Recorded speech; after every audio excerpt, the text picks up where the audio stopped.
Hi everyone, this is Carl, your friendly neighborhood Mill and Max curator. This is going to be a relatively short, maybe 15-minute video for orientation for the staff for the David Zurick show. There have been some questions and not everybody has been able to see everything, so we'll get a few things out of the way. First of all, we're at the entrance.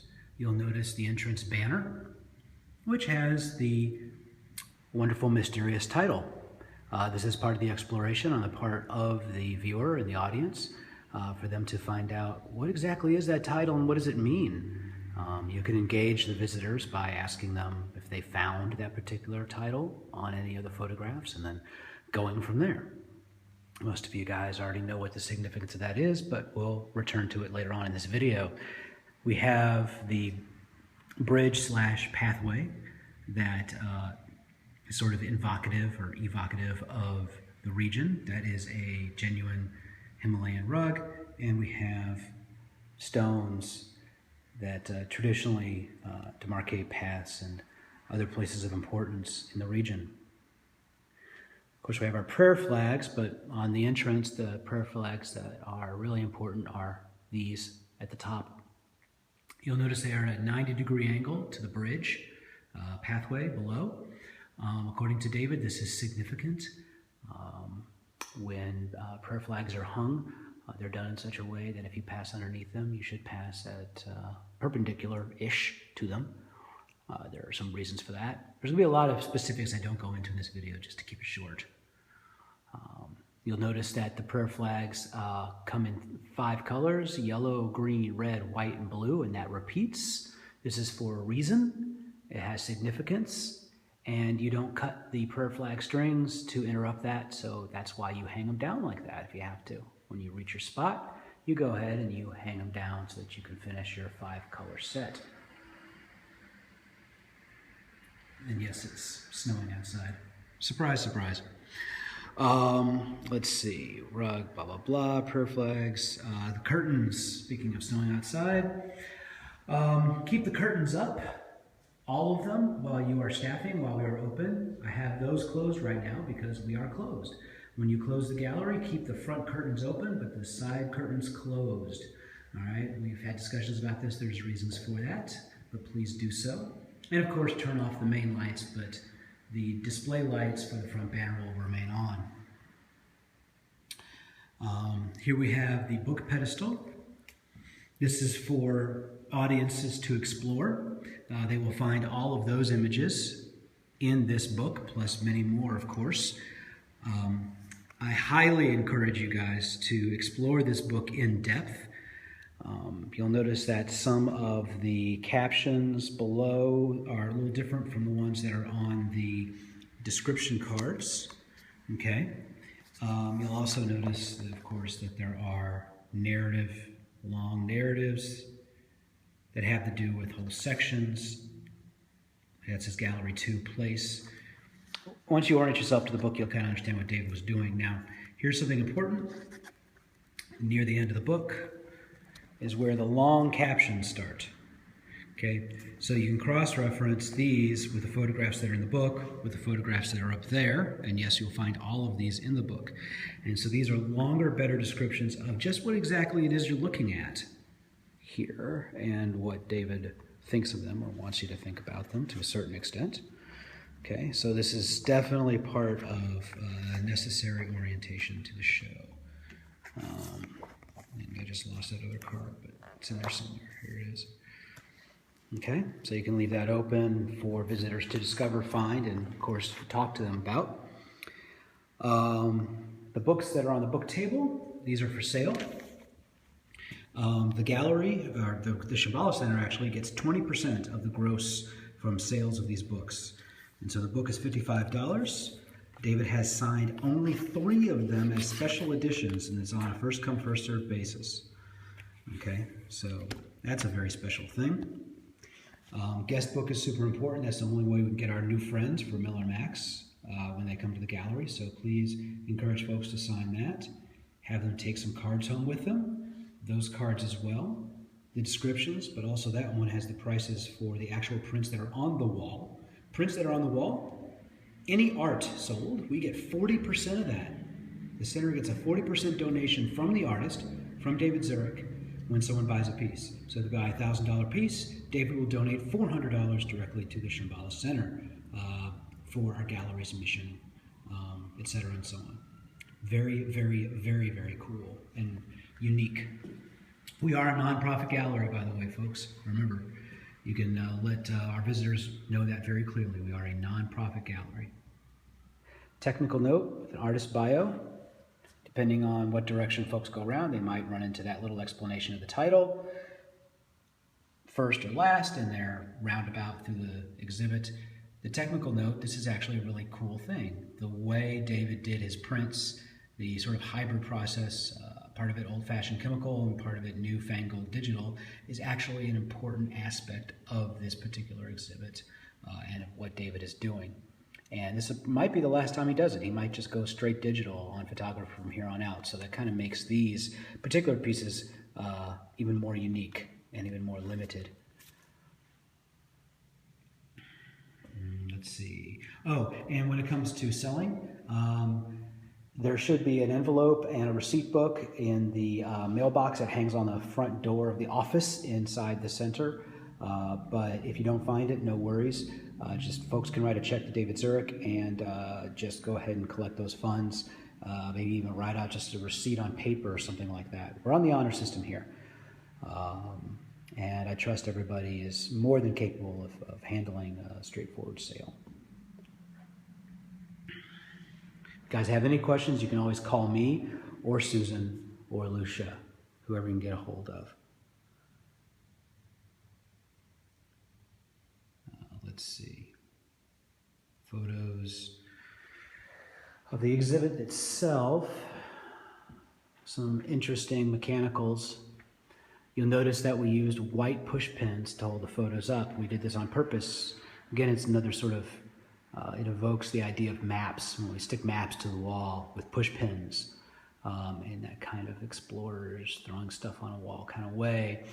But we used white, of course, so it wasn't too distracting from the photos themselves. But that's also why we don't have them framed. These are sort of like maps in a way. These are all limited editions. You'll notice that they are hand-signed by David.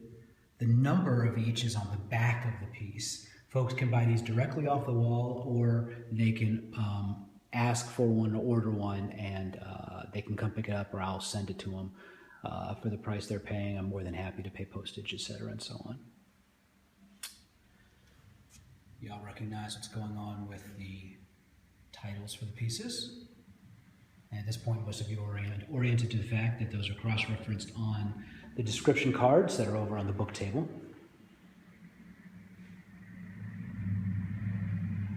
Please explore and encourage the viewers to explore. Even explore the mystery. What are these numbers? What do they mean? Why are they titled like that? How am I supposed to know what these things are? Oh, go over here, find a card. That kind of thing. David is an explorer, like literally an explorer. He is a member of the Explorers Club, big deal kind of thing. He is a trucker for sure. So exploration and discovery and mystery and that sort of thing, contemplation, are a big part of the way we set the show up on purpose. Also, one of the more obvious things is the way things are hung. So we created a geographic element to a certain extent. You have your plateau, you have your mountain, your river, and your valley. Okay, with an obvious weight in the middle. We'll get to the prayer flags and the apex in a moment. So this grounds the whole exhibit off-center. Well, actually, that is the center of the line, but it's an off-center grounding. And right at that grounding is our meditation station. The meditation station is a direct, tangible tool. It's a primary manifestation of our mission at the Mill and Max Gallery to increase awareness and to encourage mindfulness and meditation, connection with the art and this space in a contemplative way.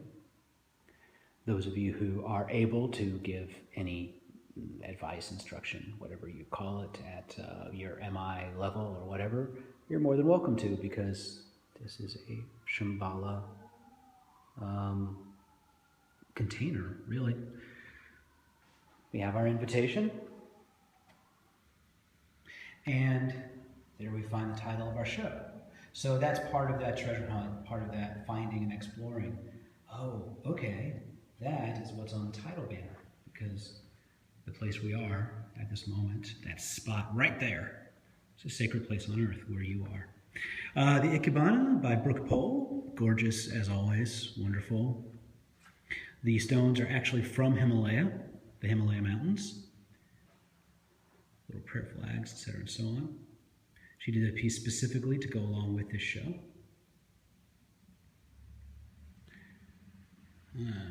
Let's see. Some random points of interest. This photo here is of a place they call Shangri-La, and is going to be turned into, there are plans to turn it into a Buddhist theme park. That's right, that's what David says. You'll notice the way the prayer flags are hung, and you'll notice the way we echo that. All these prayer flags are genuine, the genuine article. They have been on pilgrimages, they have been hung in passes and mountains, they have been blessed, all of them by tulkus and rinpoches and shaman and what have you. That sign way down there explains the flags, and there's also a flag explanation sign right there. So that folks can read it no matter which direction, clockwise or counterclockwise, they go through the gallery. You also, two pairs of pieces have the same title. That piece, and that piece, and that one, and that one. They're the only ones with the same title. And if you read the captions, you'll find out why. The captions that are in the book. Let's see. The map banner. Oh, before I get to the map banner, I want to remind everyone, please sign in. There are a few little notes up there, too. Okay. The map banner. So this is David Zurick's sort of PhD-style explanation of what's going on with background for this exhibit and this exhibit itself. He has written so many wonderful and award-winning books, some of them about cartography and map making, and there we have an example of that right there. Really phenomenal, really unique perspective. This comes directly from the dude that was there.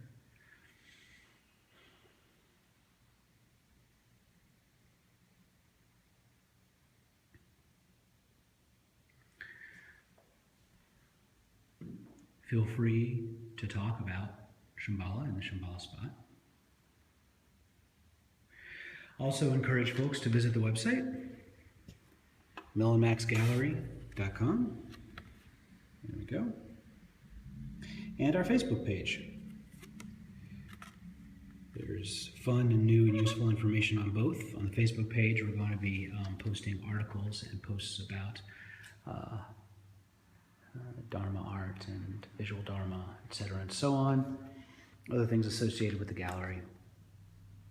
So like, share, etc., and so on. Also, which is very important, guys, if anybody asks about taking part in the gallery, they can go to the Mill and Max webpage, millandmaxgallery.com, and download a form. The form is a submission form for them to submit to being part of the gallery, to do a performance, to mount an exhibit, to hold class, what have you. It's all there on the website. All right, guys, that's about it. That wraps it up. I wanted to keep it short, under 15 minutes.